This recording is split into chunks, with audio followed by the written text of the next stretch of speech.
Hello, English learners and practitioners. Welcome to the podcast Your English Always Better. I'm Charlie and I invite you to listen to a different podcast today. Actually, it's a terrifying podcast.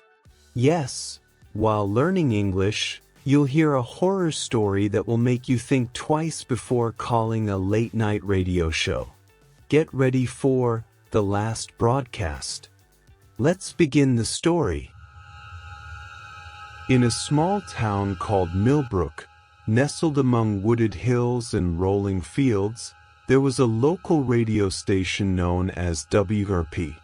It was an old red brick building with a transmission tower that rose like a skeletal finger pointing to the night sky. During the day, WRP broadcast local news, weather forecasts, and popular music. But at night, when darkness enveloped the town in its somber cloak, the show Midnight Conversations went on air. The host of this program was Jack Thompson, a middle-aged man with a deep, comforting voice that seemed made for radio. Jack had graying hair at his temples and tired eyes that had seen many long nights. He was known for his infinite patience with the eccentric and insomniac listeners who called into his show. Every night, promptly at 11 p.m., Jack sat in front of the microphone in the dimly lit broadcast booth. "Good evening, Millbrook," he would say in his velvety voice. "This is Jack Thompson, and you're tuned into Midnight Conversations. The night is long, but we're in this together." Jack's listeners were an eclectic mix: night shift workers, students pulling all-nighters to finish assignments, elderly insomniacs, and occasionally, lonely people just looking for a friendly voice in the darkness. Jack listened to them all with equal attention, offering advice, telling bad jokes, or simply being a sympathetic ear. On an October night, when the wind howled around the transmission tower and dry leaves danced in the empty streets, Jack started his program as usual. What he didn't know was that this night would be different from all others. The first hour of the show went normally. A truck driver called to complain about traffic, a night shift nurse shared a funny story from the hospital, a student asked for advice on how to stay awake to finish an assignment. Then, at 12:17 a.m., the phone rang again. Jack answered with his usual, "You're on the air with Midnight Conversations. Who am I speaking with?"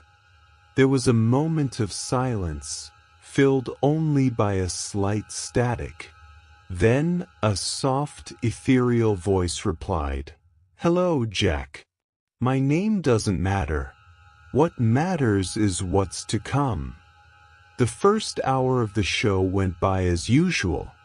A trucker called to gripe about traffic. A night shift nurse shared a funny story from the hospital.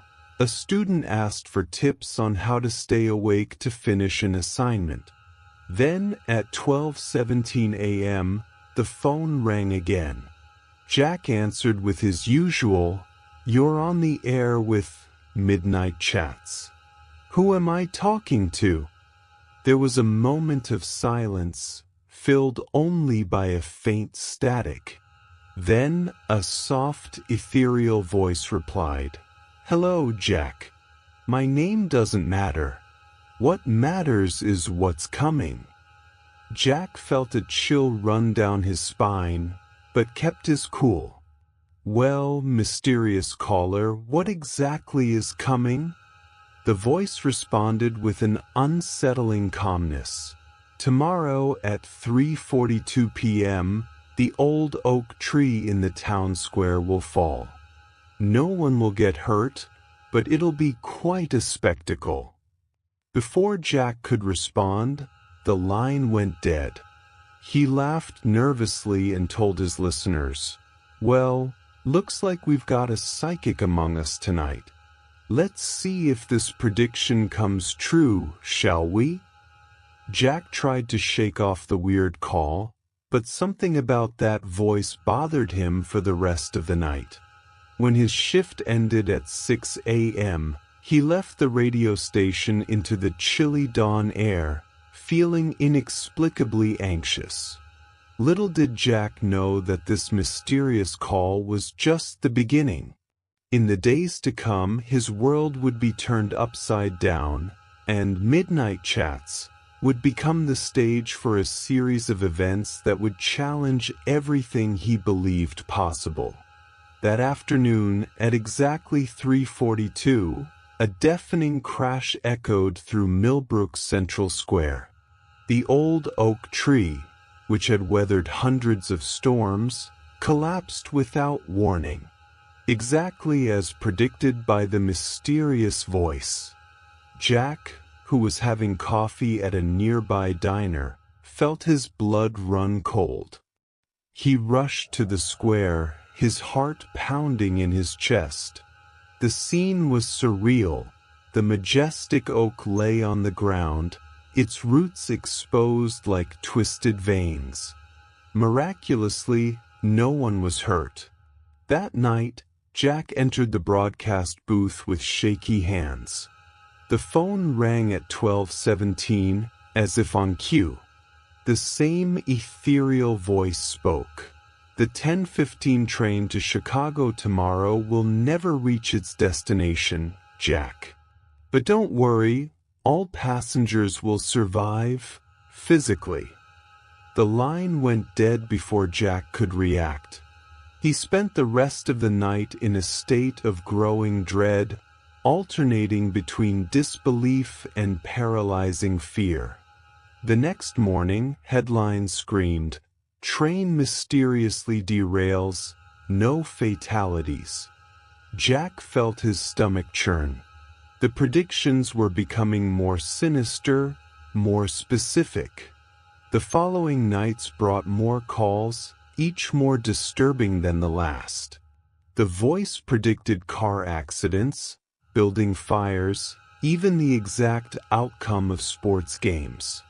Each prediction came true with frightening accuracy.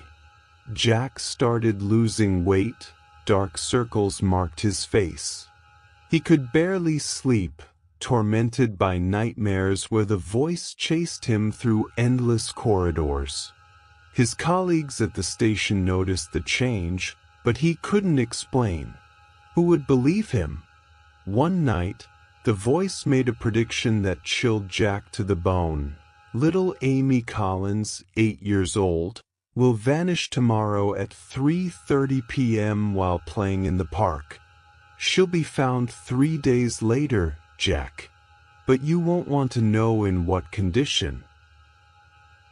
Desperate, Jack rushed to the police. He begged them to protect the girl, but was met with skepticism. Who would believe an exhausted radio host talking about supernatural predictions? The next day, at 3:30 p.m., Amy Collins disappeared from the park. Jack felt like the world was crumbling around him. He could no longer deny the terrible reality. Somehow, he was connected to horrible events that hadn't happened yet. Nights became a waking nightmare for Jack. Each call brought a new gruesome prediction. He tried not to answer the phone, but the voice always found a way to reach him, through listeners calling and reporting they'd heard the predictions on their own radios, or mysterious messages left on the station's answering machine. Jack began investigating frantically. He scoured old town records, interviewed elderly residents, searched for any clue about the origin of the calls. His research led him to a local urban legend about a telephone to the beyond, supposedly a direct line to the other side. The story spoke of an old telegraph operator who, desperate to communicate with his deceased wife, had created a machine to contact the dead. They said he mysteriously disappeared, leaving behind only his cursed equipment. The more Jack investigated, the more disturbing connections he found. All the predictions seemed to be linked to past tragedies in the town, like distorted echoes of events that had occurred decades or even centuries before. One night, exhausted and on the brink of madness, Jack received a different call. The voice was the same, but the message made him freeze. "It's almost time, Jack. Your final broadcast will be remembered forever." With his heart racing, Jack asked, "Who are you? What do you want from me?" The answer came in a whisper that seemed to come from inside his own head. "I am you, Jack. I am what you will become. The keeper of untold stories, the herald of tragedies to come. It's your destiny, our destiny." In that moment, Jack understood the horror of his situation. He wasn't just receiving the calls, he was destined to become the voice on the other end. The next day, shaking and pale, Jack entered the broadcast booth for the last time. He looked at the microphone as if it were a snake about to strike. With a trembling voice, he began his final broadcast. "Good evening, Millbrook. This is Jack Thompson, and this is my last midnight chat. I have a story to tell, a story about destiny, fear, and the terrible weight of knowledge." As Jack spoke, sharing his terrifying experience with listeners, the station lights began to flicker. Static invaded the broadcast, growing in intensity. In the middle of his narrative, Jack stopped abruptly. His voice changed, becoming the same ethereal and disturbing voice that had haunted him for weeks. "The circle closes tonight. Jack Thompson will leave this world at 3:33. But his voice, our voice, will continue forever." The broadcast was suddenly interrupted.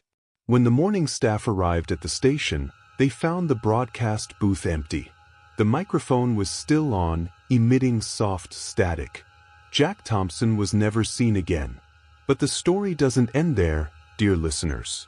Jack Thompson's disappearance was just the beginning of a series of disturbing events that plagued Millbrook. In the weeks that followed, residents reported hearing Jack's voice on their radios, phones, and even unplugged electronic devices. The messages were always the same, dark and detailed predictions of impending tragedies. One night, Sarah Jenkins, a local teenager, was home alone when her cell phone rang. The screen showed unknown number. When she answered, she heard Jack's voice. "Sarah, don't get in the car with your friends tomorrow night. The accident on the curve of Highway 27 will be fatal for everyone except you, who will live to blame yourself for the rest of your days." Terrified, Sarah warned her friends. They laughed, calling her paranoid. The next night, the accident happened exactly as predicted. Sarah, the only survivor, was never the same again. Millbrook police were overwhelmed with reports of similar calls. Some believed and avoided the predicted tragedies. Others ignored them, only to face the horrible consequences. Panic spread through the town. People feared answering their phones or turning on their radios. Some went as far as destroying all electronic devices in their homes, desperate to escape Jack's voice. But the voice always found a way. It whispered through baby monitors, crackled on old walkie-talkies, and even scratched on dusty old record players in attics. A group of residents, led by the local sheriff, decided to investigate the old WKRP radio station, now abandoned and considered cursed. When they entered the broadcast booth, they found something that chilled them to the bone. Jack's microphone was still there, covered in dust, but inexplicably turned on. And beside it, an old recorder was running incessantly, the cassette tape spinning in an endless loop. The sheriff, with trembling hands, pressed the play button. The voice that came out wasn't Jack's, but a cacophony of voices, men, women, children, all speaking at once, predicting future horrors in a macabre symphony of sealed fates. Horrified, the sheriff tried to turn off the recorder, but found it had no visible power source. When he tried to destroy it, an invisible force threw him against the wall. At that moment, all the lights in town flickered and went out. Every radio, TV, and phone in Millbrook turned on simultaneously, all tuned to the same static frequency. And then Jack's voice echoed throughout the town, "You can't stop me. I am the voice of the inevitable, the herald of destiny. Each tragedy I predict is an echo of the past and a seed of the future. I am the beginning and the end, the alpha and omega of Millbrook's untold stories." The broadcast continued, revealing dark secrets buried in the town's history. Unsolved murders, sinister pacts, occult rituals performed by the town's founders, each revelation more shocking than the last. The residents of Millbrook discovered, to their horror, that their quiet town had been built on a foundation of blood and lies. And now, the past was collecting its dues. In the days that followed, Millbrook collapsed. Families turned against each other as long-buried secrets came to light. Madness spread like a plague, fueled by fear and guilt. Some tried to flee, only to discover that all roads leading out of town mysteriously led back to the center, where the WKRP transmission tower stood like a monument to horror. And every night, at midnight sharp, Jack Thompson's voice echoed through the ghost town that Millbrook had become. "Good evening, Millbrook. This is Jack Thompson, and you're tuned into Midnight Chats. The night is long, and we're in this together, forever." So, dear listeners, the next time you pass through a seemingly idyllic small town, think twice before tuning into the local radio. For you never know what voices might be waiting on the other side, eager to share the terrible truths that hide in the shadows of history. And remember, some stories, once told, cannot be untold. Some voices, once heard, continue to echo in our minds long after the radio is turned off. And so, dear listeners, ends the story of Jack Thompson and the final broadcast. But remember, the next time you turn on the radio in the middle of the night, listen very carefully. The voice you hear may not just be that of a simple host. It might be Jack, calling from the other side, eager to share the terrible truths he's now bound to know. Beware of the voices in the darkness. Feel free to comment on what you thought of the story. If you liked it, don't forget to like the video and subscribe to the channel. Until the next podcast.